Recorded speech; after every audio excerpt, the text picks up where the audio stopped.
제가 성경을 보는 관점 얘기했잖아요. 기본적으로 성경을 창세기를 통해서 창세기라는 프리즘을 통해서 전체를 볼 것이냐, 아니면 신구약 중간에 서서 이쪽 보고 저쪽 볼 것이냐, 아니면 계시록의 눈을 가지고 전체를 볼 것이냐, 이렇게 했을 때 가장 성경을 우리가 해석하고 보기에 오류가 왜 없겠어요. 그러나 가장 그래도 오류 없이 진리를 발견할 수 있는 방법은 계시록을 통해서 보는 것이다라고 설명을 드렸죠. 왜냐하면 결과를 알고 보면 다른 해석을 할 수가 없잖아요. 그러나 결과를 모르고 앞부분을 먼저 해석하면 결과를 모르기 때문에 여러 가지 해석이 나오기 시작하는 거예요. 그러나 성경을 결과 부분을 딱 보면 다른 건 얘기할 필요가 없는 거죠.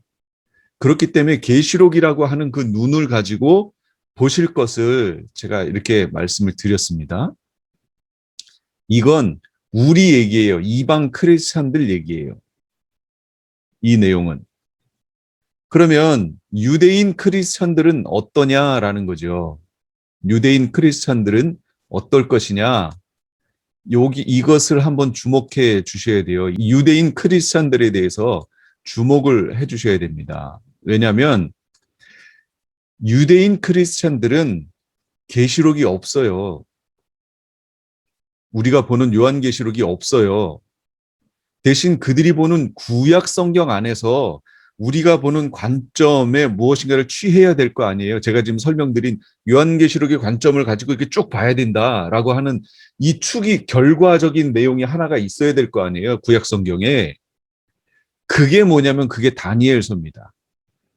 그래서 이방인 크리스찬들에 대한 마지막 때에 대한 결론 부분이 요한계시록이라고 하면 유대인에 대한 마지막 시대에 대한 결론 부분이 뭐냐면 다니엘서예요. 물론 다른 계시 문헌들 대선지서, 소선지서에 대한 거기에도 내용이 있지만 그거는 부분적으로 나왔어요. 그런데 물론 다니엘서도 부분적으로 나오긴 했으나 가장 많은 분량이 마지막 때에 대한 내용으로 채워져 있습니다.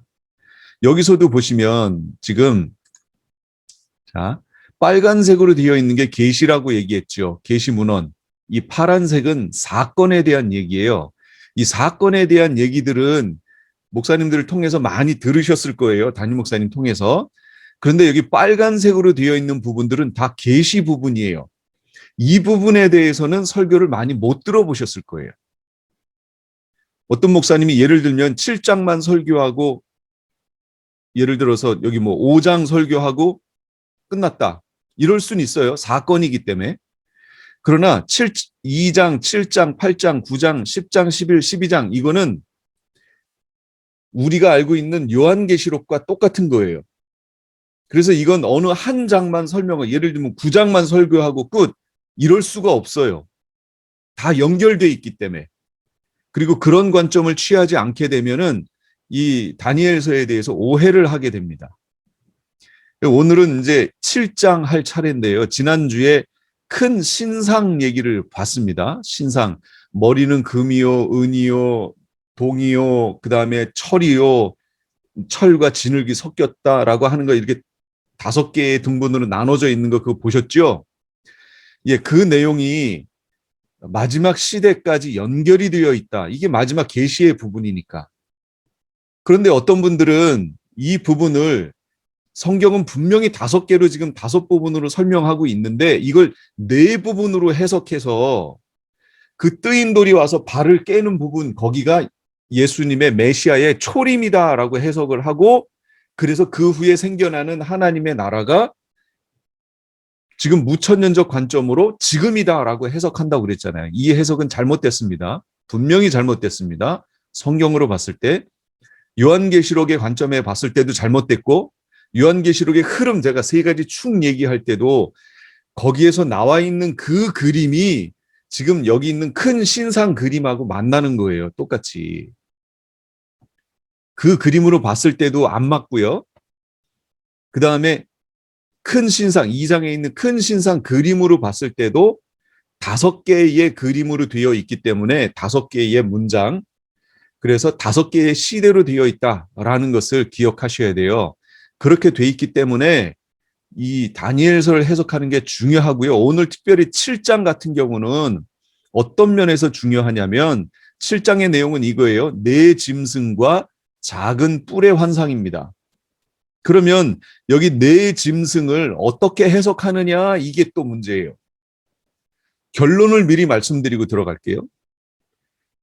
무천년적 관점을 취하는 분들이 여기에 네 짐승을 어떻게 해석하냐면 바벨론, 메데, 바사, 헬라, 로마 이렇게 4개로 해석하는 거예요. 여기서 일어나는 네 짐승, 네 바람을. 그러니까 어디까지밖에 안 가요? 로마 시대까지밖에 안 가요. 계속. 왜냐하면 로마 시대 때 예수님이 오셔서 그때부터 그들 얘기대로 치면 메시아 왕국이 펼쳐지고 천년왕국이 지금 펼쳐지고 있다. 지금이 천년왕국이다. 이렇게 해석하기 때문이에요. 그러면 그것이 성경적으로 옳으냐, 그 얘기예요. 신학적으로 옳으냐, 그걸 말하는 게 아니고, 그렇게 해석할 수도 있지, 그런 걸 말하는 게 아니고, 성경에서 그걸 말하고 있느냐, 성경으로 하면 한번 증명을 해보자라는 거예요. 그래서 오늘 이 시간에는 네 짐승과 작은 뿔 얘기할 겁니다. 네 짐승에 대해서 중점적으로 얘기하겠으나 이 작은 뿔도 얘기할 겁니다. 이 작은 뿔이 8장에 가도 작은 뿔이 나오고요. 11장에 가도 작은 뿔이 또 나와요. 그런데 7장에 있는 작은 뿔 시대적 배경하고 8장에 있는 작은 뿔 시대적 배경이 달라요. 근데 왜 똑같은 이름으로 작은 뿔 이렇게 불렀을까요? 이게 바로 성경 계시 문헌 해석에 있어서 중요한 포인트입니다. 이거를 놓치니까 자꾸 이거를 같은 저기로 놔가지고 시대를 바벨론, 메데, 바사, 헬라, 로마 이렇게 해석하는 게 되는 거예요. 이렇게 해석하면 안 돼요. 자, 이제 오늘 해석할 걸로 가볼게요. 자, 오늘은 7장입니다. 제가 이런 그림도 보여드리면서 지금 하고 싶은데 시간이 안 돼서 제가 막 빨리 넘어가느라고 보여드릴 수가 없어요. 시간이 되면 할게요. 다니엘서 7장 해석을 위해서 필요한 사전 지식들, 다니엘 7장, 다니엘서 계시 부분들, 이제부터 계시 부분들이에요. 다니엘이 직접 받은 계시입니다. 해석의 중요성, 다니엘서에 나타난 계시의 내용들은 종말 계시와 연결이 되어 있습니다. 제가 다니엘서는 유대인들에게 주신 종말 계시, 요한계시록은 이방인들에게 주신 종말 계시라고 얘기했죠. 초반에. 그거예요. 그래서 다니엘서에 나타난 계시들은 종말 계시예요. 종말 계시. 물론 다니엘이 지금 보고 있는 그 시대적 상황을 들어서 설명을 하시긴 하세요. 그러나 그걸 들어서 병행법적으로 원근 통시법적 관점에서, 예언적 원근 통시법 관점에서 마지막 종말 계시를 지금 하고 계신 거예요. 이 관점을 놓치시면 안 된다라는 걸 지금 설명드리는 겁니다. 인류 구속사와 최종적 상태가 어떻게 될 것인가를 말해주고 있는 거예요. 그러므로 다니엘서 7장을 비롯한 그 후 8장에서 12장까지의 종말 계시들이 보여주는 그림이 다른 모든 성경들을 해석하는 열쇠가 되므로 다니엘서 계시 부분을 성경적 관점에서 해석하는 건 매우 중요합니다. 정말로 매우 중요해요. 이 다니엘서 이 부분을 어떻게 해석하느냐에 따라서 나머지 부분을 어떻게 보느냐가 결정이 되는 거예요. 그래서 여기를 무천년적 관점의 해석을 취하게 되면 나머지 성경 해석을 다 무천년적으로 해석해야 되는 거예요. 그러나 여기를 전천년적 관점에서 해석을 하시게 되면 그 나머지도 전천년적 해석을 하시게 될 수밖에 없다라는 거죠. 그래서 성경 전체를 보는 눈이 구약은 다니엘서 이 부분이에요. 7장, 8장부터 12장까지. 그리고 신약 같은 경우는 요한계시록 해석이에요. 그런데 이 둘 다 마지막 종말 계시가 나온 부분이니까 결과적으로 봤을 때 요한계시록하고 다니엘서는 같은 해석이 될까요? 다른 해석이 될까요? 당연히 같은 해석이 나오겠죠. 예, 그러면 그것이 성경적으로 옳으냐, 성경이 정말 그렇게 얘기하고 있느냐, 성경을 통해 확인해야 돼요. 제가 어떤 신학도 그거 누가 얘기했든지 간에 어떤 유명한 신학자가 얘기했고 뭐 책을 몇 권을 쓰고 어떤 교수고 어떤 유명한 학교의 교수고 이런 거 상관없어요. 그가 말하는 그 신학이 성경하고 맞느냐, 성경에서 다시 조명을 받아봐야죠. 그게 중요한 겁니다. 오늘 저는 그런 방향으로 할 거예요. 다니엘서 7장 17절 18절 중심 주제, 그 네 큰 짐승은 세상에 일어날, 여기 잘 보세요. 일어날 네 왕이라. 그러면 일어났다는 얘기인가요? 아니죠. 일어날 네 왕이지요. 성경 구절 하나하나 놓치지 마세요, 이제. 지극히 높으신 이의 성도들이 나라를 얻으리니, 그러면 여기서 말하는 지극히 높으신 이거 하나님이죠. 그 하나님의 성도들이 나라를 얻어요? 그럼 이 나라가 뭐냐? 이게 중요하죠. 이 나라가 뭐냐라는 거예요, 해석이. 목사님 죄송합니다. 지금 몇 페이지예요, 우리 프린트에서? 이게 프린트요? 혹시 아시는 분 계세요? 프린트에서 몇 페이지? 이거 다니엘서 첫 번째에 있는 7장, 첫 번째에 있는 두 번째 강의. 네, 알겠습니다. 예. 7장 강의하는 거예요. 지난주에 못했잖아요.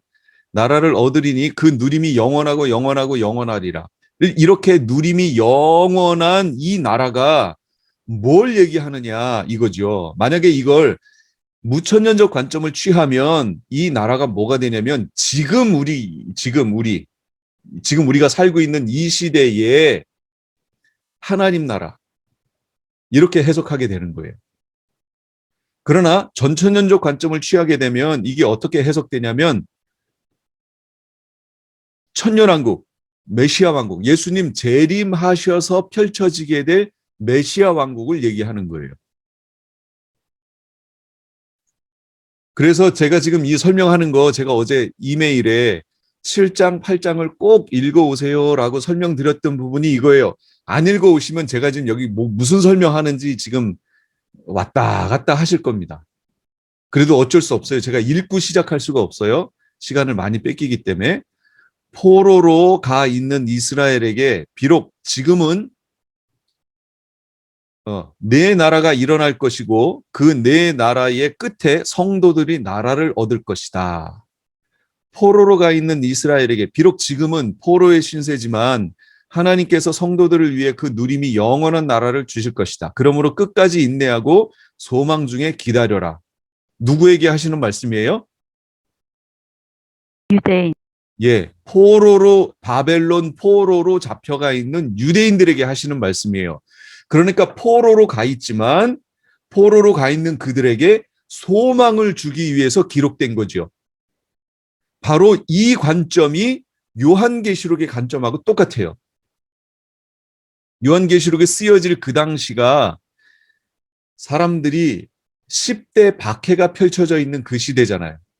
그 시대의 성도들에게 너희가 지금 이런 10대 박해를, 이런 말도 할 수 없는 박해를 거치고 있지만, 그리고 성전도 다 파괴됐고 너희가 전 세계에 흩어져서 이렇게 돼 있지만 하나님께서 너희를 위해서 나라를 세우실 것이다. 그러므로 소망을 잃지 말아라. 그건 유대인들에게. 그 다음에 이방인들은요. 이방인 역시 예수 그리스도를 메시아로 믿는 그것 때문에 지금 유대인들과 이방인들에게 그 로마 정부로부터 너희가 이런 말도 할 수 없는 이런 박해를 받고 있는데 너희도 인내하라. 내가 이기는 자에게 이렇게 갚아줄게 라고 소망을 얘기하시는 거예요. 그래서 요한계시록과 다니엘서는 소망을 얘기하는 겁니다. 소망. 그런데 그 소망으로 예수 그리스도를 기다려라. 그런데 기다리되 어떻게 기다려야 하냐면 요한계시록 2장, 3장에 있는 내용, 교회 얘기. 거기에 어떤 교회는 이거 책망했고 어떤 교회는 칭찬만 했고 했던 그 내용들 있죠. 그 내용들을 보고 주님께서 칭찬하시는 내용이 뭔지를 보고 너희도 칭찬받도록 이기고 준비하고 있어라. 그 얘기하는 거예요. 그렇다면 그 얘기는 지금 우리에게도 해당하는 얘기죠. 예수님을 맞으려면 어떻게 해야 돼요? 예수님이 성경에서 가르쳐 주셨던 요한계시록 2장, 3장의 얘기를 마음속에 새기고 그걸 준비하고 예수님을 기다려야 한다라는 걸 지금 얘기해 주는 거예요. 소망이에요. 소망을 주시는 거지만 그러나 그 안에 책망도 있다라는 것을 반드시 기억하셔야 돼요. 요한계시록을 얘기하면서 소망만 얘기했다가는 큰일 납니다. 책망도 그 속에 들어가 있다. 그러므로 로마서 11장에 뭐라고 그래요? 하나님의 사랑하고 엄의 두 가지를, 인자와 엄의를 기억하라. 인자 속에 거해야지 엄의에 걸리게 되면 안 된다라고 지적해 주는 거예요. 이거 우리가 흔히 아는 얘기는 뭐냐면 사랑과 공의라는 거예요. 하나님의 사랑 안에 거해야지 공의에 걸리면 안 된다라는 거 얘기해요. 그러면 어떻게 하면 공의에, 하나님의 공의의 성품에 걸리나요? 죄지요, 죄. 그래서 회개하라라는 내용이 계시록의 내용이라고 계속 말씀드렸잖아요. 이거 중요한 내용이에요, 지금. 성경 전체에 대한 내용입니다. 이런 내용들이. 자, 그러면 7장 내용을 볼게요. 7장에 네 짐승의 환상이 나옵니다. 내용을 분해해 보면 2절부터 14절까지는 꿈으로 받은 계시, 다니엘이 꿈으로 받은 계시가 여기 나오고요. 15절부터 22절은 네 짐승에 대한 해석을 해줍니다. 첫째, 네 짐승에 대한 해석. 그 다음에 23절부터 27절까지는 네 짐승과 열 뿔 그리고 작은 뿔에 대한 해석이 나옵니다. 이 내용들이 다 상징적 내용이지만 힘들어할 필요가 없는 것이 이 상징적 내용들을 풀어줬다라는 거예요. 그러니까 하나도 어려울 게 없어요. 사실은 이 뒷부분의 성경을 그냥 읽기만 하면 해석이 되는 거예요. 그런데 이게 어떻게 계시록하고 연결되느냐 하는 것을 제가 보여드리려고 하는 거예요. 그러면 해석의 방향, 네 짐승을 보는 시각에 따라서 요한계시록의 방향이 달라집니다. 또한 요한계시록의 방향이 달라질 뿐 아니라 성경 해석의 모든 방향이 완전히 달라집니다. 이 네 짐승을 어떻게 보느냐? 첫 번째는 이렇게 보는 거예요. 인류 역사 속에 있는 다른 시대에 등장하는 네 개의 나라라고 해석을 하는 거예요. 이렇게 볼 수 있어요. 이 네 짐승을. 짐승은 나라를 상징합니다. 제국을 상징하는 거예요. 그래서 인류 역사 속에 일어나게 될 다른 시대에 등장하는 나라들. 첫째는 사자와 독수리 날개를 갖고 있는 것 같은 이 나라. 그게 첫 번째 일어나는 나라요. 그 나라를 이기고 곰 같은 나라가 일어날 것이요. 그 나라를 이기고 표범 같은 네 개의 새의 날개를 달고 있는 그런 나라가 일어날 것이요. 네 번째 이 나라는 심히 무서워서 설명하고 있죠. 이 철이를 갖고 있고 노새와 같은 발톱을 갖고 있고 하는 마치 그런 나라가 네 번째 일어날 것이다 라고 하는 것. 이렇게 해석하는 거예요. 그렇게 해석하면 어떻게 되냐면 첫 번째 있었던 사자와 독수리의 날개를 하고 있었던 나라, 이 나라가 무슨 나라가 되냐면 바벨론이 되는 겁니다. 그리고 두 번째 일어나는 곰의 나라는 메대와 바사가 되는 거예요. 그 다음에 표범, 그 다음 새의 네 개의 날개를 달고 있었던 이 나라는 헬라가 되는 거고, 그 다음 무서운 짐승은 어느 나라가 돼요? 로마가 되는 거예요. 그래서 보세요. 이렇게 봤을 때 네 짐승과 큰 신상, 거기에서도 나라들이 나왔죠? 이것과 연결해서 한번 볼게요. 이렇게 보는 거예요. 다니엘서 2장은 이걸 어떻게 연결했냐면 머리는 금이요. 이거 바벨론이라고 해석해 줬어요. 분명히 천사가. 그 다음에 은은 가슴과 팔이요. 메대 바사요. 배와 널쩍다리는 노수로 되어 있는데 여긴 헬라요. 종아리는 철로 되어 있는데 이건 로마요. 그 다음에 발가락은 철과 흙으로 되어 있는데 이건 짐승 국가요 라고 지난주에 해석했죠. 분명히 해석했습니다. 이렇게 해석해야 된다라고 5개로 되어 있다고 제가 원어 문장도 찾고, 그 다음에 이 뜨인 돌이 와서 이걸 발을 깨는 부분, 발이 초림이 아니라 재림이다라고 하는 것도 증명을 했어요. 무엇을 가지고 증명했냐면 로마가 종아리 철로 된 이 나라가 나누어질 것이요 했는데 그 나누어지는 시점이 AD 400 몇 년이다라고 설명을 했잖아요. 그러니까 그 나누어진 발을 뜨인 돌이 와서 쳐야 되는데 그걸 초림이라고 해석하면 말이 안 된다라고 얘기했죠. 나누어지는 시점이 AD 400년대인데 초림이면 AD 30년경이 되어야 할 거 아니에요. 그러니까 시점이 안 맞다. 그래서 그거는 초림이 아니고 재림이다라고 설명을 지난주에 다 했습니다. 그래서 성경을 통해서 다니엘서 2장은 이렇게 됐다라고 제가 증명을 했습니다. 그런데 만약에 지금 여기에서처럼 7장을 인류 시대 역사 속에 등장할 다른 시대라고 이 네 짐승을 해석하면 어떻게 되냐면 이렇게 되는 거예요. 첫째 짐승을 바벨론, 둘째를 메데바사, 셋째를 표범 헬라라고 얘기하고 네 번째 무서운 짐승을 로마라고 해석하게 되는 거예요. 그러면 무슨 사건이 벌어지냐면 이 무서운 짐승이 10뿔을 가지고 있다고 지금 설명하고 있잖아요. 본문에. 그러면 로마 시대에 10뿔을 가진 나라가 등장해야 되는 거 아니에요? 이렇게 해석하게 되면. 그치요? 그러면 여기 마지막 철과 흙이 섞여 있는 발가락 여기 짐승 국가 시대에는 모양이 없잖아요, 지금. 비계되잖아요. 이렇게 되면 계시의 연속성, 지금 다니엘서가 역사 순서대로, 그러니까 년 순서대로 되어 있지 않고 이게 섞여 있잖아요. 다니엘이 이거를 편집했다고 그랬죠. 그럼 왜 편집했다고 그랬어요? 계시의 연속성 때문에 편집했다고 그랬잖아요. 순서를. 근데 지금 놓고 봤을 때 안 맞잖아요. 계시의 내용이. 그렇기 때문에 무천년적 관점을 취하는 분들이 2장 해석을 무리가 있음에도 불구하고 자꾸 이 짐승 국가를 로마, 이 철과 진흙을 종아리에 있는 철과 같은 것으로 하나로 묶어버리는 이유가 그겁니다. 하나로 묶어버려서 7장에 있는 네 짐승과 똑같은 모양을 만들려고 하는 거예요. 해석의 원리가. 무슨 얘기인지 지금 이해하시나요? 예, 오늘 처음 들으신 분들은 저게 뭐가 중요하다고 저걸 저렇게 핏대를 올려가면서 여기 핏대가 쫙 서가지고 이렇게 강조를 하고 있을까? 그러시겠지만 그래도 지금 여기 들으시는 분들 중에는 여러 번 들으신 분들이 계실 거예요. 이게 얼마나 중요한 부분인지 몰라요.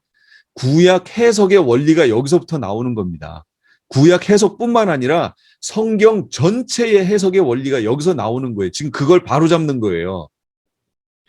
분명히 2장에서는 이렇게 해석됐는데 여기서 일어나는 네 짐승을 다른 시대에 등장하는 나라들로 말하게 되면 여기 물음표가 생기는 이 지점처럼 해석이 안 되는 부분이 생겨요. 그리고 갑자기 무서운 짐승이 로마 국가가 돼버리고 로마 국가가 10뿔을 갖고 있는 나라로 바뀌어버립니다. 그러면 뭐가 문제냐? 자, 이렇게 해석했을 때 문제점이에요. 첫째, 7절 해석의 문제예요. 7절이 뭐냐면, 자, 제가 성경을 보여드릴게요. 여기 내가 밤 환상 가운데 그 다음에 본 넷째 짐승은 네 번째 짐승이요. 무섭고 놀라우며 또 매우 강하며 또 쇠로 된 큰 이가 있어서 먹고 부서뜨리고 여기가 중요해요. 그 나머지를 발로 밟았으며 얘기했죠. 발로 밟았으며 자 나머지를 먹고 부서뜨리고 그 나머지를 발로 밟았으며 라고 하는 구절을 잘 생각해 보세요. 넷째 짐승 국가인 로마가 헬라 앞에 있는 바벨론과 메데 바사를 밟았나요? 아니요.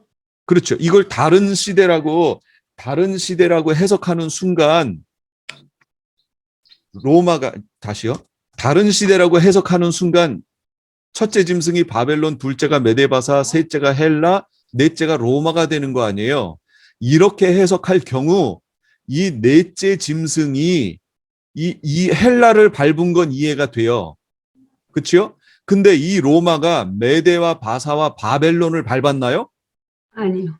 아니지요. 전혀 상관없지요. 바벨론은 메대 바사에 의해서 밟혔어요. 그리고 메대 바사는 헬라에 의해서 밟힌 거예요. 그리고 헬라는 로마에 의해서 밟힌 거지요. 지금 무슨 얘기하는지 이해하셨죠? 네. 그런데 여기에서는 지금 넷째 국가인 로마가 지금 이 7장 여기서처럼 이렇게 해석할 경우에는 나머지를 발로 밟은 것이 아니지요. 헬라만 밟은 거지요. 그런데 여기선 지금 성경은 나머지를 발로 밟았다라고 얘기합니다. 무슨 얘기냐면 네 번째 나라가 앞에 있는 세 개의 나라를 발로 밟았다라고 지금 얘기하는 거예요. 역사적 다른 시대라면 7절 말씀을 해석할 수가 없다 그 얘기입니다. 또 12절 해석의 열쇠예요. 12절. 12절은 그 남은 짐승들은 그러니까 밟힌 짐승들 얘기하는 거예요. 그의 권세를 빼앗겼으나 그 생명은 보존되어 정한 시기가 이르기를 기다리게 되었나니. 여러분 로마 시대에 바벨론이 있었나요? 없었죠. 없었죠. 메대 바사가 있었어요? 없었어요. 없었어요. 다 발표 없어졌어요. 근데 여기서 뭐라 그래요? 그 남은 짐승들은 권세를 뺏겼지만 그 생명은 보존되어 그러잖아요. 아직 살아있다고 얘기하잖아요. 그러니까 성경으로 비춰봤을 때 그 네 개를 다른 시대에 각각 일어날 바벨론이요, 메데 바사요, 헬라요, 로마요 이렇게 해석하면 이 해석이 안 맞는다 그 얘기예요. 성경의 말씀과. 또 보세요.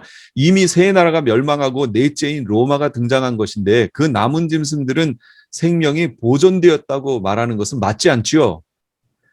로마 멸망이 넷째 짐승 죽은 것인데 지금 로마는 아직도 남아 있어요. 그 다음에 7장부터 14절까지, 7절부터 14절까지 해석이에요.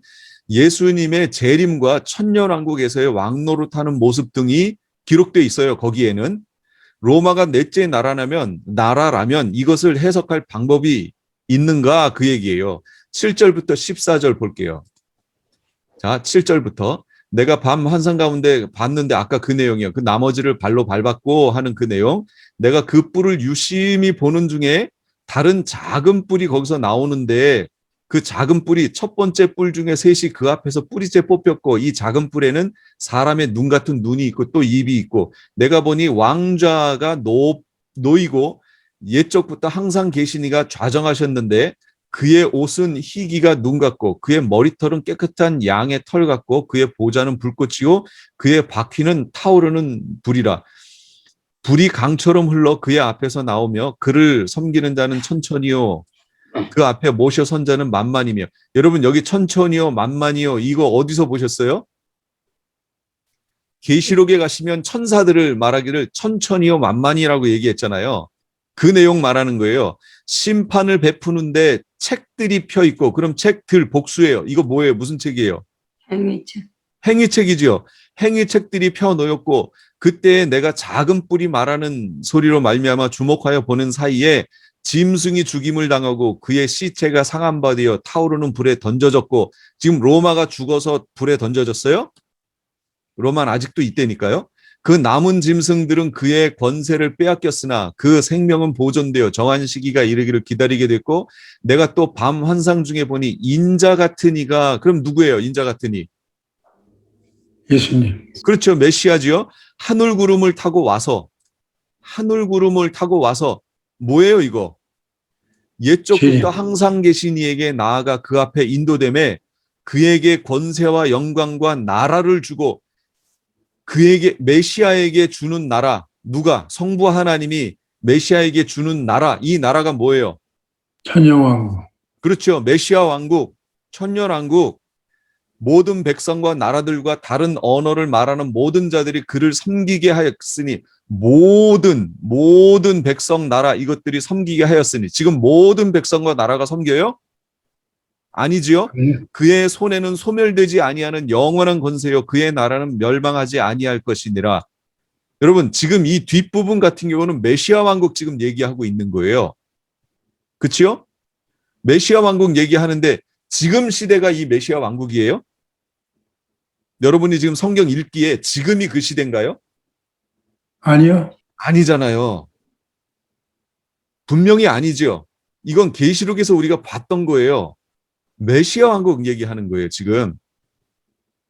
그럼에도 불구하고 이렇게 해석하겠다는 거예요. 무천년설은 그렇게 하겠네요. 그러니까 무천년이 그렇게 해석한다는 거예요. 그래서 실제적이 아닌 해석하는 방법은 뭐예요? 영적으로라고, 상징적으로라는 말을 하게 되는 거예요. 그래서 성경 해석을 자꾸 상징으로 풀어가는 거예요. 제가 그랬잖아요. 성경에 상징이 없는 건 아니에요. 없는 건 아니지만 상징적 언어들이 나올 때는 어떻게 하시라고요? 성경 안에서 그 상징적 언어들을 찾아내야죠. 풀어내야죠. 성경이 풀었잖아요. 그 풀어내온 것을 찾아내서 그걸 가지고 해석해야지 자신들의 신학에 맞춰서 모든 내용을 상징으로 해서 글로 풀어가면 안 된다고 얘기했죠. 지금 내용도 7절에서 14절도 잘 보시면 메시아 왕국 설명하고 있는 겁니다. 그 메시아 왕국의 모습이 어떨 것이냐에 대해서는 이사야서에서 다 설명해 놨어요. 그때 어린아이가 독사의 굴에 손 놓고 사자와 이런 것들을 끌고 다닐 것이고 짚을 먹을 것이고 막 이런 내용들. 그게 안 맞으니까 지금 그런 시대가 아니니까 어떻게 푼다고요? 상징하고 푼다고요. 저는 상징이 아니고 그게 뭐라고요? 실제 진짜로 그렇게 되는 나라가 올 거라니까요. 진짜로.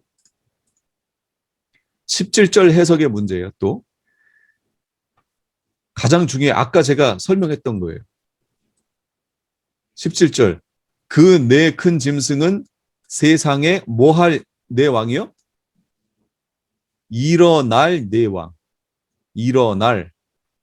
그러면 아까 첫 번째 짐승이 뭐였어요? 사자.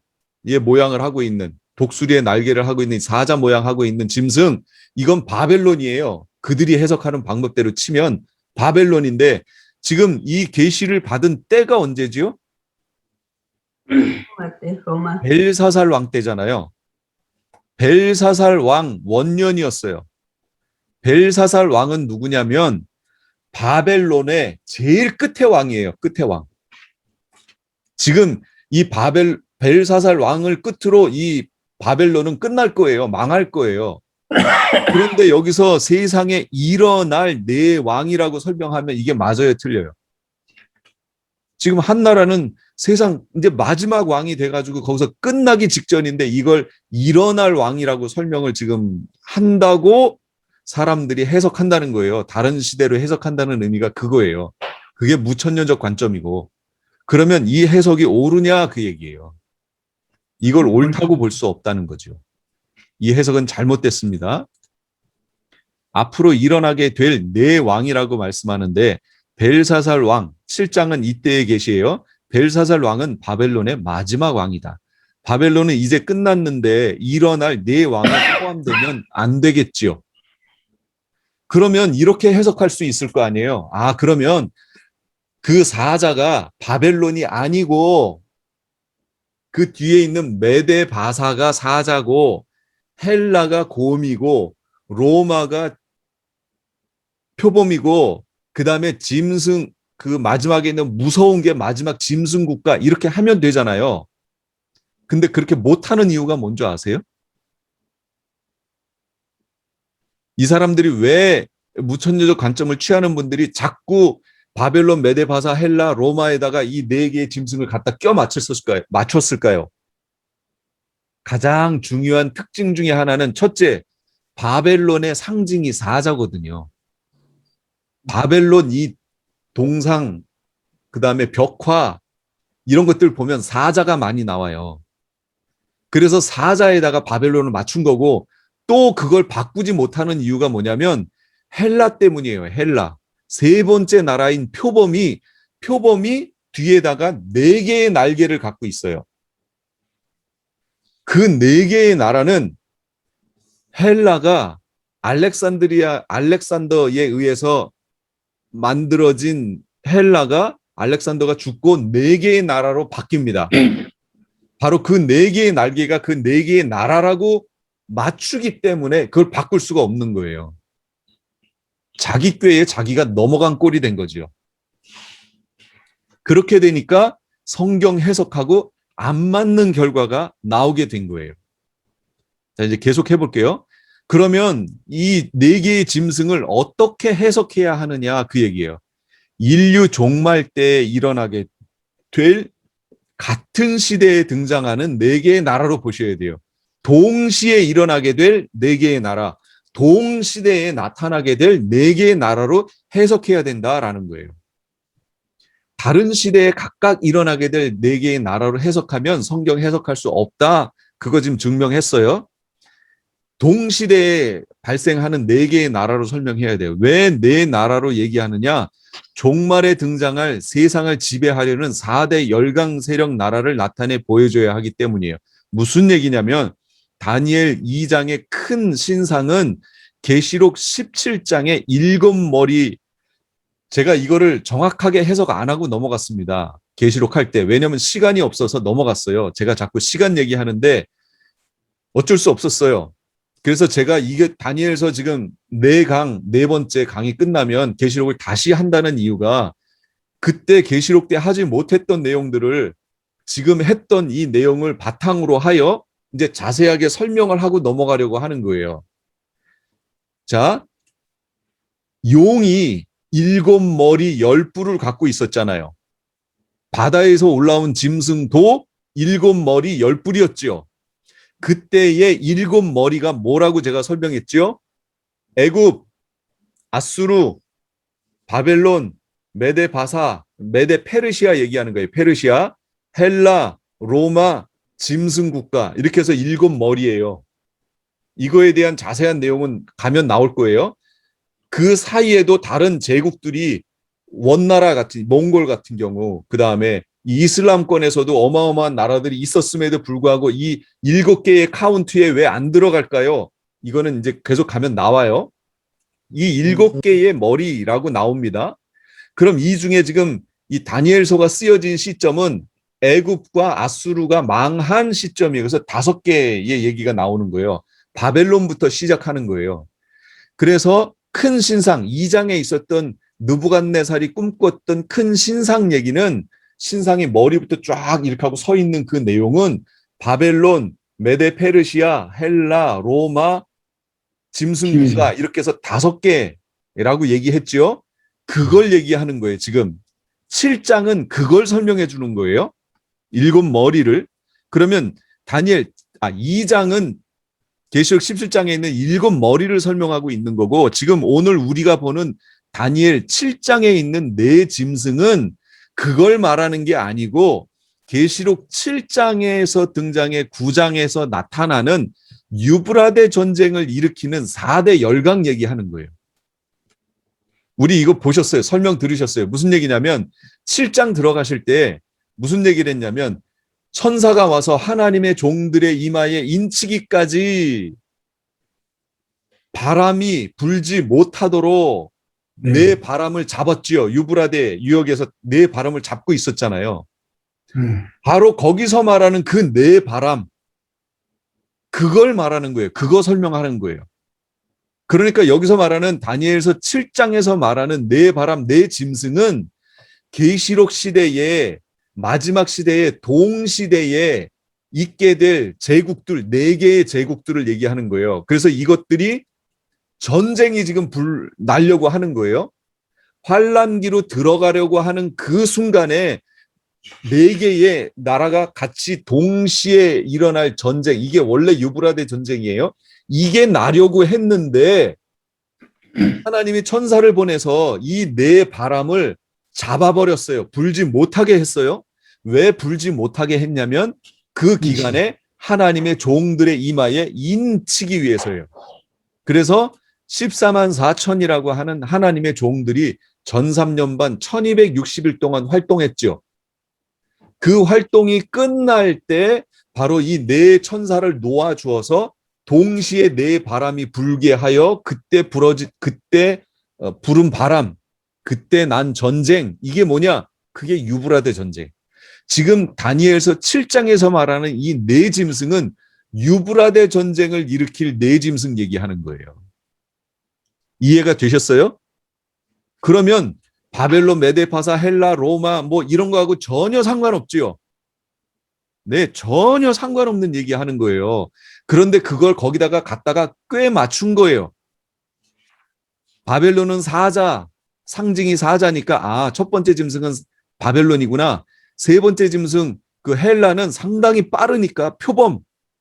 그리고 거기 네 개의 날개를 달고 있으니까 네 나라로 갈라질 거니까 그 표범 하고 이렇게 꽤 맞춘 거예요. 그냥 보여지는 거에 의해서. 그게 아니다라고 제가 지금 설명하는 겁니다. 다니엘서 자체의 증명, 1절부터 8절의 표현들을 보면 한 시대에 등장하는 짐승들임을 알 수 있어요. 무슨 얘기예요? 하늘에 네 바람이 불 때 나오는 큰 네 짐승. 보세요. 거기 동시적으로 나옵니다. 성경을 통해 보여드릴게요. 바벨론 벨사살 왕 원년에 다니엘이 침상에서 쭉 환상을 봤는데 하늘에 네 바람이 몰려 불더니 그러잖아요. 몰려 불더니. 여러분 여기서 몰려 분다는 게 무슨 얘기예요? 한 바람이 와서 지나가고 또 한 바람이 가서 지나가고 몰린다는 말이 그 말인가요? 예, 몰린다는 건 동시에 오는 것을 몰려 분다라고 얘기하는 거예요. 그래서 이게 동시적이라는 거 아시겠죠? 그러니까 시대적으로 나누면 안 된다. 동시적이다라는 거 지금 여기 1차 설명했어요. 자, 두 번째 7절 나머지를 발로 밟고 있지 멸망시키지 않았어요. 무슨 얘기냐면 마지막 시대에 유브라데 전쟁이 벌어집니다. 그러면 짐승 국가가 일어나서요. 나머지 세 나라를 발로 밟아버려요. 없애버리지 않아요. 짐승이 통치하는 나라로 밟아서 그 권세 아래 두고 짐승의 통치 아래 둡니다. 이걸 밟아버렸다고 표현하는 거예요. 자, 12절. 그래서 그들은 권세를 빼앗겼지만 생명은 보존돼요. 예, 나라가 없어지는 게 아니에요. 그 권세 아래 들어가 버리는 거죠.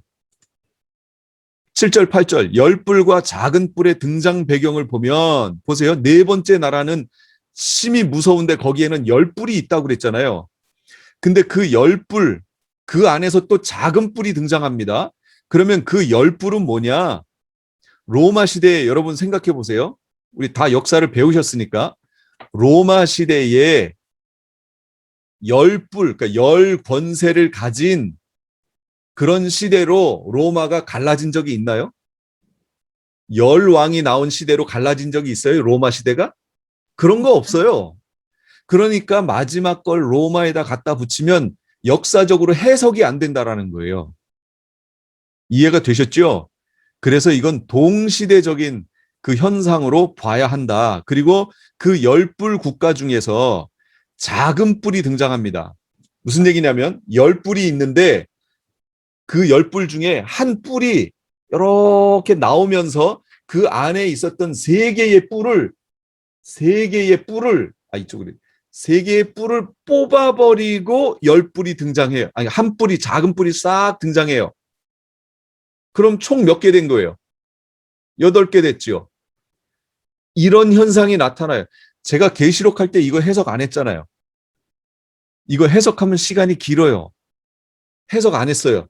제가 지금 10뿔이 있는데 하나의 뿔이 나오면서 이 세 개를 뽑아버리고 하나의 뿔이 나왔어요. 8개가 됐어요. 요 모양을 제가 계시록 할 때 드렸던 그 원고를 한번 보세요. 거기 뿔 설명이 그렇게 나와 있으니까. 무슨 얘기인지 그걸 통해서 확인해 보시라 그 얘기예요. 이런 현상이 로마 시대에는 없었다 그 얘기입니다. 다 역사 배우셨으니까 아실 거 아니에요. 로마 시대에는 그런 시대가 없었어요. 7절의 열뿔은 24절의 열왕이라고 설명해주고 있거든요. 7절에 뽑히는 세 뿔, 24절에서 세 왕을 복종시킨다고. 로마 시대에 이런 거 없었죠. 언제 로마 시대에 10명의 왕 중에 3명의 왕을 복종시키고 등장한 하나의 왕이 있었는가? 그런 시대는 없어요. 그러니까 이것을 다른 시대로 해석하면 안 된다. 이것은 동시대에 일어난 4개의 제국을 얘기하는 것이고 그것이 바로 계시록에 있는 7장에 있었던 유브라데 전쟁을 일으켰던 4개의 나라들이다라는 것이에요. 그렇게 놓고 보면 다니엘서와 계시록은 서로 어떤 관계예요? 서로 상호 보완적인 관계예요. 서로 설명해주고 있는 거예요. 이걸 따로 놓고 설명할 수 없다라는 거죠. 왜냐하면 계시록은 이방인들에게 주신 종말 계시, 다니엘서는 유대인들에게 주신 종말 계시. 그러니까 이게 다 같이 같겠죠. 결국은 내용이. 그런데 이걸 마치 무천년적 관점인 것처럼 그렇게 해석하고 성경을 지금 그렇게들 보고 있다라는 거예요. 안 맞잖아요, 지금. 말씀과 안 맞다라는 걸 제가 계속 설명했어요. 그럼에도 불구하고 지금 그렇게 하고 있습니다. 17절, 세상에 일어날 내 왕에 대해서 세상에 일어날 것이로되라고 설명하고 있잖아요. 그러니까 첫 번째 짐승부터 네 번째 짐승까지 세상에 일어날 내 왕이라고 설명하고 있잖아요. 미래적으로. 이는 미래에 등장할 나라의 왕들로서 미래형으로 말씀하고 있다. 그런데 다니엘 시대는 바벨론이 지배하는 시대였기에 등장한 지 오래되어 멸망 직전에 있는 바벨론을 네 번째 짐승에다가 맞춰서 해석하는 것은 불가능한 해석이다. 그 해석은 잘못됐어요. 그러므로 이걸 가지고 이 해석을 가지고 무천년적 해석을 한다면 그 해석은 잘못됐다라는 걸 지금 얘기하는 거예요. 그런데 이 해석이 일반적으로 신학교에서 지금 한국교회는 다 무천년적 관점을 취하기 때문에 이 해석이 신학교에서 보편적인 해석으로 이걸 취하고 있다라는 거예요. 이 부분이 지금 문제라는 거예요. 이 부분이. 제가 지금 설명한 이런 관점을 들어본 적이 없기 때문에 학교에서 배우는 신학생들마저도 그냥 그렇게 해석하니까 아, 바벨론은 사자지, 상징이 사자니까 그 첫 번째 나라가 사자구나. 그 다음에 그 세 번째 있는 표범, 날새고 날렵하고 헬라가 그 날새고 날렵하게 다른 나라들을 휘어잡았잖아요. 순식간에. 그리고 네 개의 날개가 있으니까 아, 네 나라로 바뀌는 거 맞구나. 그렇게 그냥 가는 거예요. 그건 말씀에 근거한 해석이 아니잖아요. 그렇죠? 그럴듯하게 나타난 현상에 대해 쫓아간 거죠. 그렇게 쫓아가지 말고 말씀을 정확하게 연구를 해보면 이게 과연 그런가 안 그런가가 보인다는 거죠. 자, 그다음 그래서 다니엘 7장과 요한계시록과의 관계 속에서 제가 연결을 해볼게요. 하늘의 네 바람과 네 짐승, 계시록 7장 2일 후에 내가 네 천사가 땅 네 모퉁이에 선 것을 보니 땅에 사방의 바람을, 그러면 우리는 우리말로 사방에 이런 말을 쓰지만 정작 사방이라는 그 말 한자적 의미가 뭐예요? 사방이 네 개의 방향이라는 뜻이잖아요. 그렇죠? 네 개의 방향 어디예요? 동서남북 네 개의 방향, 그걸 사방이라고 하는 거예요. 그래서 사방이라는 말은 전체 모든 방향에 대한 그 의미로 우리가 쓰잖아요. 그러니까 사방의 방향, 이거 무슨 이야기냐면 네 방향의 바람 얘기하는 거예요. 네 방향. 네 개의 바람을 붙잡아 바람으로 하여금 땅에나 바다에나 각종 나무에 불지 못하게 하더라. 이게 9장에서는 나팔 가진 여섯째 천사에게 말하되 큰 강 유브라데의 결박한 네 천사. 결박한 네 천사니까 네 천사가 결박됐다, 묶여있다, 그 얘기를 말하는 게 아니고 네 천사로 하여금 뭐라고 얘기했어요? 네 바람을 잡고 있으라고 얘기했잖아요. 바람을 잡고 있으라고 얘기했죠. 그래서 마치 보이길 어떻게 보여요? 네 천사로 하여금 바람을 붙잡고 못 움직이게 하고 있는 것처럼 보이잖아요. 결박됐다라고 그래서 표현하는 거예요. 하나님 말씀으로 네 천사로 하여금 네 바람을 잡고 못 움직이게 해놨으니까 결박한 것처럼 보이는 거예요. 이제 네 천사에게 명령이 떨어지는 겁니다. 뭐냐면 그 바람을 놓아주라. 그러면 그 바람이 불어요. 그럼 바람이 상징하는 표현이 뭐라고요? 그렇죠. 전쟁. 그럼 전쟁이 나는 거예요. 그 전쟁이 뭐냐? 7년 환란의 중간에 네 바람에 의해서 전쟁이 벌어지는데 이게 유브라데 전쟁. 바로 이 전쟁이 4대 열강에 의해서 벌어지는 전쟁. 지금 다니엘서에 있는 하늘의 네 바람과 네 짐승이 바로 그걸 말하는 것이다. 지금 그 얘기예요. 그 다음 다니엘서의 9장에 보면 왕좌가 놓이고 그의 보좌는 불꽃이요. 근데 이게 원어에는 어떻게 돼 있냐면 왕좌들이 놓이고 이렇게 돼 있습니다. 하나의 왕좌가 놓이는 게 아니라 왕좌들이 놓이고예요. 그럼 계시록에 가보세요. 또 내가 보좌들을 보니 보좌들과 왕좌는 같은 말입니다. 왕좌들을 보니 거기에 앉은 자들이 있어 심판하는 권세를 받았더라. 여기에 앉아 있는 이들이 계시록 20장이니까 이거는 메시아 왕국이잖아요. 천년왕국, 메시아 왕국. 거기에 왕좌들에 앉아 있는 이들, 그들 누구예요? 왕노릇하는 이들, 예수님과 함께 메시아와 함께 왕노릇하는 이들 누구예요? 순교자. 그렇죠. 14만 4천 하나님의 종들, 순교자들, 그들이잖아요. 다니엘서 9장에 가면 왕좌들이 놓이고 이렇게 된 거예요. 그런데 우리 말은 뭐라고 해놨어요? 9절에 단수, 왕좌가 놓이고. 그럼 누구만을 얘기해요? 하나. 예, 하나만 얘기하는 거 아니에요, 예수님. 이렇게 놓고 보면 이 해석에 문제가 생기지요. 지금 해석에 문제가 생기잖아요. 아, 메시아가 다스리는 나라 하고 해석해 버리겠죠. 예, 메시아가 다스리는 나라가 맞긴 맞는데 원어에서 단수, 복수는 대단히 중요합니다. 우리말은 한국에서는 단수, 복수에 대한 그 개념이 상대적으로 상당히 약화되어 있다는 것을 볼 수 있어요. 그런 개념들이 약화되어 있어요. 조금. 단수, 복수의 개념이 없는 건 아닌데 있는데도 불구하고 한국 사람들은 그걸 대체적으로 약화시켜서 성경을 해석해 놓는다. 성경에는 이런 내용들이 많아요. 천지를 창조하시니라. 천, 하늘. 얘기했죠. 하늘이에요, 하늘들이에요. 하늘들이에요, 하늘들. 이런 식으로 복수로 원어는 되어 있는데 우리말로는 단수로 얘기해 놓은 것들이 많아요. 이런 표현들이 나중에 가서 얼마나 차이가 나는지 모르겠어요. 여기도 왕좌들이 놓이고 했으면 왜 들이지? 하고 우리가 의심을 하고 이 의미가 뭘까 하고 추적을 할 텐데 그냥 왕좌가 놓이고 하니까 의심도 없이 그냥 예수님 하고 넘어가는 거예요. 메시아 하고 넘어가는 거예요. 그래서 이건 뭘 얘기하냐면 메시아 왕국 시대를 얘기하는 것이고 이게 바로 계시록 20장에 있는 보좌들을 보니 하고 같은 표현이다. 하나님의 종들이 여기서 왕노릇하는 첫째 부활에 참여한 자들이 왕노릇하는 모습을 설명하고 있다. 심판을 베푸는 왕적 권세를 가진 보호자를 의미하는 것이 계시록 20장 4절. 이것은 첫째 부활자들을 의미하며 요한계시록의 첫째 부활자들은 순교자들이다.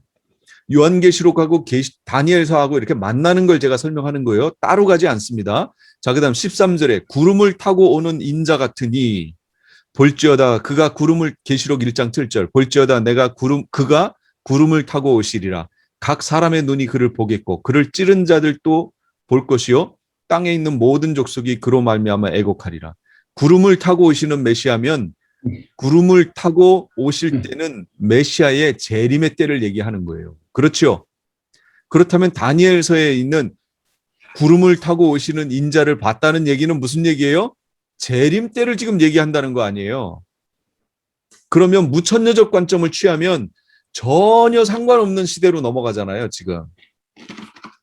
무천년적 관점을 취하면 네 개의 시대는 바벨론, 메데파사, 헬라, 로마에서 끝나버리는데 지금 뒷부분에 가서 해석하기를 예수님의 재림 때에 대한 얘기를 하고 있으니까 전혀 시대가 맞지 않잖아요, 지금.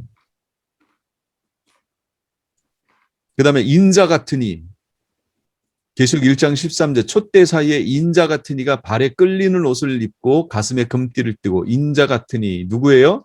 메시아. 인자 같으니는 바로 메시아이신 예수 그리스도를 말해주고 있어요. 그 다음에 다섯 번째 14절에 있는 그에게 권세와 영광과 나라를 주고 라는 표현이에요. 계시록 11장 15절 일곱째 천사가 나팔을 불매 하늘에 큰 음성들이 나서 이르되 세상 나라가 우리 주와 그리스도의 나라가 되어 그가 세세토록 왕노릇하시리로다. 보세요. 메시아가 예수 그리스도가 나라를 얻는 때가 언제예요? 때가 언제예요? 때가 어느 시점이에요? 세상 끝에. 정확하게 어느 때예요? 세상 끝은 끝인데 정확하게 언제예요? 여기 지금 재림. 설명하고 있잖아요.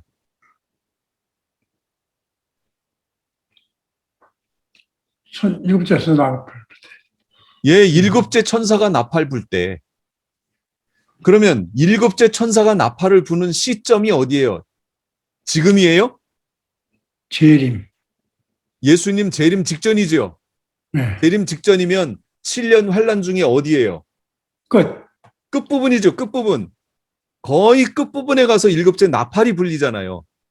그럼 일곱째 천사가 나팔을 불 때 우리의 예수님의 공중 재림이 있고 구름을 타고 오시는 재림이 있고 공중에 오셔서 마태복음에 그럼 데살로니가전서에 보면 공중에 오셔서 나팔을 하나님의 나팔 큰 나팔 불을 불고 천사들을 보내서 우리를 공중으로 끌어올려 뭐예요? 휴거가 있고 거기에서 혼인잔치를 하고 혼인잔치 후에 함께 지상으로 내려오지요. 그래서 이 땅에 그리스도의 나라가 펼쳐지잖아요.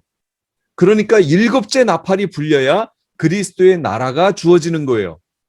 다른 말로 성부 하나님의 입장에서 보면 지금은 성부 하나님이 성령 하나님을 통하여 우리 가운데 임재하신 성령 하나님을 통하여 지금 통치하고 계시다가 일곱째 나팔이 불리니까 그때서 통치하셨도다라고 성경 계시록이 얘기했지요.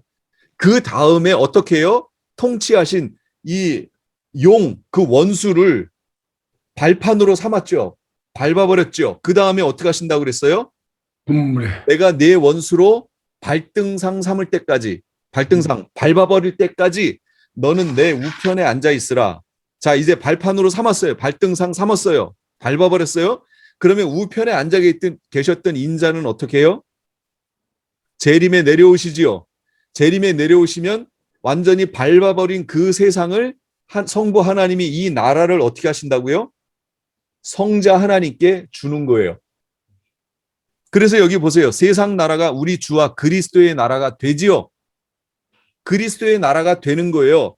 그래서 그리스도의 나라가 됐기 때문에 메시아 왕국이라고 표현하는 거예요. 누가 통치하느냐에 따라서 이름이 메시아 왕국. 그럼 그 기간이 얼마나 됩니까? 라고 할 때 기간은 1000년입니다 해서 1000년 왕국. 이게 성경에서 이름 붙이는 원리예요.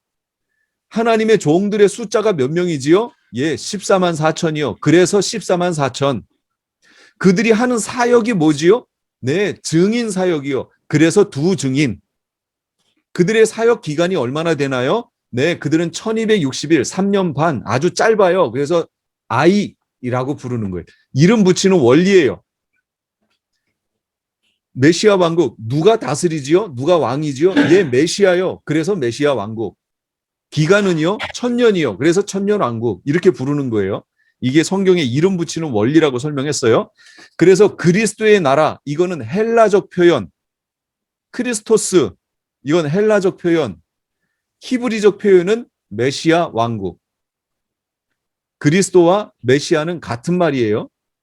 그리스도는 헬라적 표현이고 헬라어고 메시아는 메시아라는 말은 히브리 말이에요. 그래서 메시아 왕국, 그리스도의 나라 같은 말입니다. 그러니까 일곱째 나팔이 불리면 세상 나라가 그리스도의 나라가 돼요. 메시아 왕국이 돼요. 그러면 예수님 재림 때잖아요. 근데 왜 지금 메시아 왕국이래요? 지금 왜 천년왕국이라고 지금이 천년왕국이라고 얘기해요? 말씀하고 안 맞잖아요. 그럼에도 불구하고 본인들이 알고 있는 신학에다가 맞춘다니까요. 그래서 이걸 영적으로 상징적으로 이렇게 풀어가는 거예요.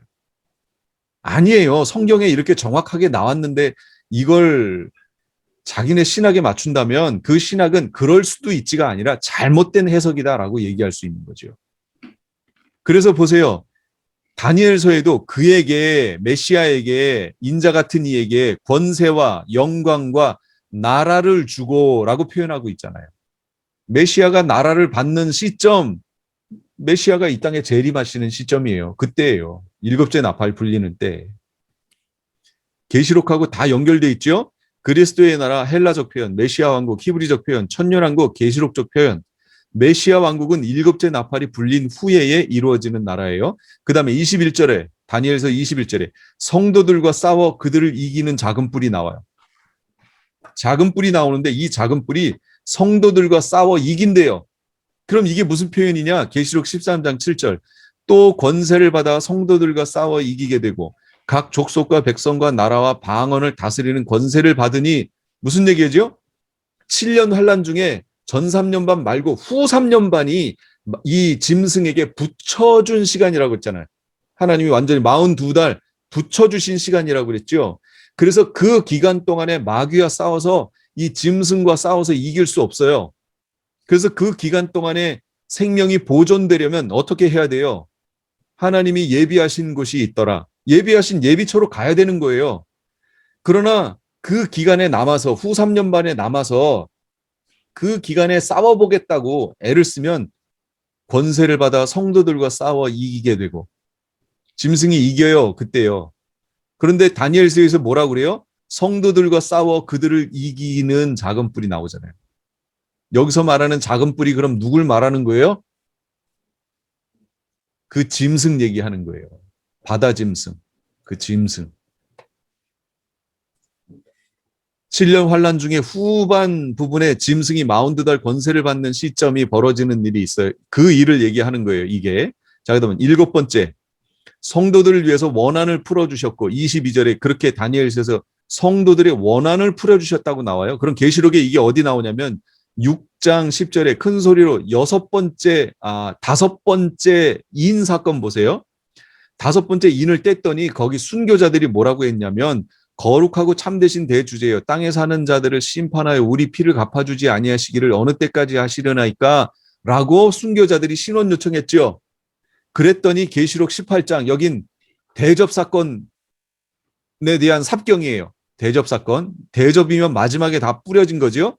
하늘과 성도들과 사도들과 선지자들아 그로 말미암아 즐거워하라. 왜요? 하나님이 너희를 위하여 그에게 심판을 행하셨습니다. 원한을 갚아주셨다 그 얘기예요. 지금. 원한 갚아주셨다는 게 다니엘서 22절에 7장 22절 성도들을 위하여 원한을 풀어주셨고 하고 나오잖아요. 그러니까 다니엘서에 있는 내용이요. 계시록에 그대로 연결되어 있습니다. 이게 똑같다는 거예요. 똑같다는 거. 무천년적 관점을 취하면 절대로 이런 것들을 알아낼 수가 없어요. 말씀을 다 놓칩니다. 7년 환란의 끝부분에 7 대접 심판으로 성도들의 원한을 풀어주시는 모습이에요.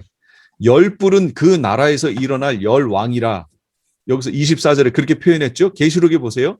천사가 가로되 왜 기이 여기느냐 내가 여자와 그의 탄 바 7머리와 10뿔 가진 짐승의 비밀을 내게 이르리라. 여기서 말하는 10뿔이 바로 이 열왕 얘기한 거예요. 어쩌면 이럴 수가 있죠. 너무도 정확하게 지금 매치가 되고 있죠. 서로.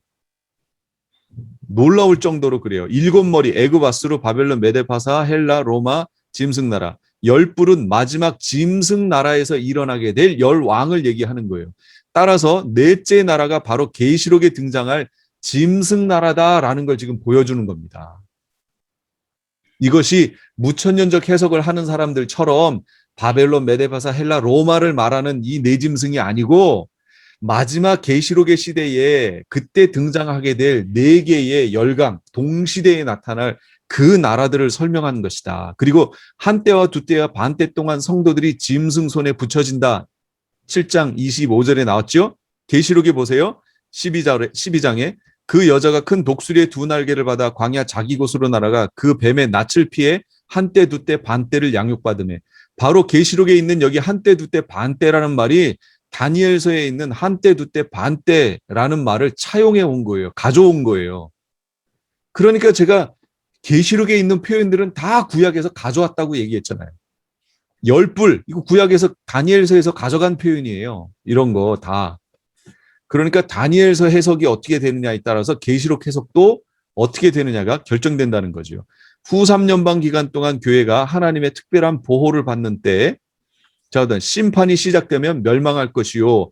내가 본 짐승은 전에 있었다가 시방 없으나 전에 있었어요. 자, 이것도 이따가 설명할게요. 전에 있었다가 이 바로 전에 있었다가라고 하는 것이 누구를 얘기하는 것이며 이게 성경의 병행법적 해석을 얘기하는 거예요. 누구를 얘기하는지.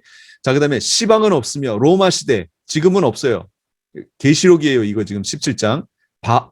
요한이 이 계시록을 쓰고 있는 지금은 그 작은 뿔, 그 짐승이 없어요. 장차 무적행으로부터 올라올 거예요. 무적행 짐승이 바로 바다 짐승이에요. 멸망으로 들어갈 자니 땅에 거하는 자들로서 창세 이후로 생명책에 쭈르륵. 여기서 말하는 이 무적행으로부터 올라오는 이 짐승이 뭐냐? 이걸 다니엘서에서 작은 뿔이라고 설명하고 있는 거예요. 그게 작은 뿔이에요. 메시아의 오심을 통해 심판이 시작되면 그 짐승은 멸망으로 들어가요. 자, 그래서 그림을 통해서 제가 설명을 해드릴게요. 이 그림을 잘 보세요. 큰 신상 얘기 있죠. 신상. 제가 여기다 눕혀놨습니다. 왜냐하면 시대를 설명한 거기 때문에. 다니엘서 2장에 있는 신상 얘기는 시대를 말하는 거예요. 시대.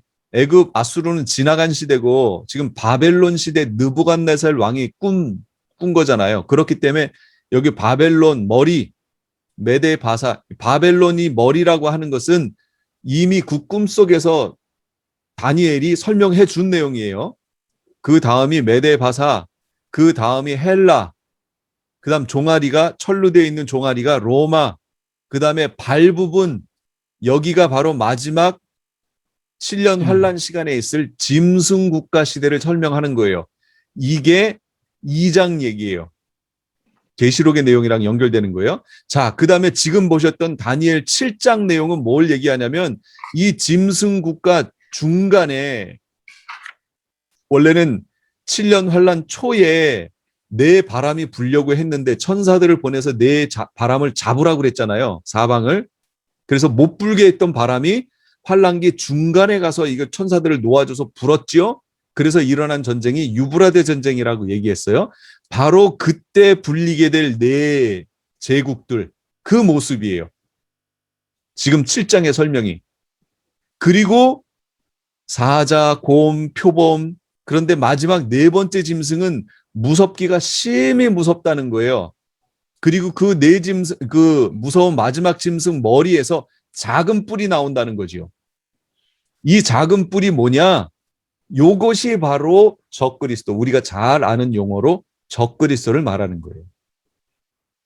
다니엘서에서 말하는 작은 뿔은 적그리스도를 상징하는 거예요. 적그리스도 설명해 주는 거예요, 지금. 그래서 열뿔 나라, 짐승 나라를 설명하고 있다. 그런데 무천년적 관점은 이걸 어떻게 해석한다고요? 이 사자를 여기 바벨론이라고 해석하고 곰을 메데바사, 표범을 헬라, 작은 이 무서운 짐승을 로마라고 여기다가 갖다 붙여서 해석한다 그 얘기예요. 그게 잘못됐다라고 제가 지금 말씀을 통해서 쭉 설명한 겁니다. 제가 빨리 설명했기 때문에 처음 접하신 분들은 이게 무슨 얘기야 그러실 수 있어요. 제가 프린트물 드렸으니까 지난주 거예요.